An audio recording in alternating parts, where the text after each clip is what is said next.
پاکستان ہوں کہ جہاں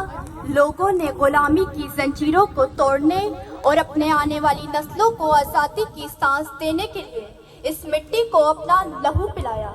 کیا گیا، تب کہیں جا کے میں پاکستان آزاد ہوا۔ مگر افسوس میں نے دیکھا کہ اپنے مفاد کے لیے میرا یہ بازو مشرقی پاکستان کاٹا گیا، میرے سینے پر یہ مہاجر وہ پٹھان یہ سندھی وہ بلوچی کا کھیل کھیلا گیا، تیرا پرچم میرا پرچم کی آج میں میرا سبز ہلالی پرچم کہیں گم ہو گیا۔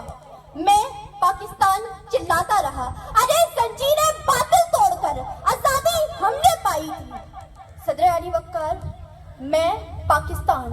کہ جس کو جنہوں نے امن و انصاف کا گہوارہ بنانا تھا وہ انصاف کا مقتل بنا، وہ پاکستان کے جس کو جنہوں نے غریب عوام کی فلاح و بہبود کے لیے بننے والا ملک بنانا تھا وہ فقط 2% حکمران طبقے کے لیے بننے والا ملک بنا کہ جہاں اقتدار کے بھوکے بھیڑیے ملک کی پوٹیاں نوچ نوچ کر کھانے میں مصروف ہیں۔ جناب والا،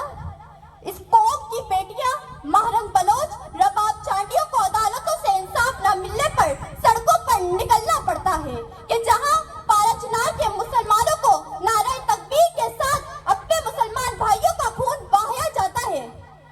میں پاکستان پھر 77 سال پیچھے غلامی کی زنجیروں میں دھکیلا جا رہا ہوں کہ جہاں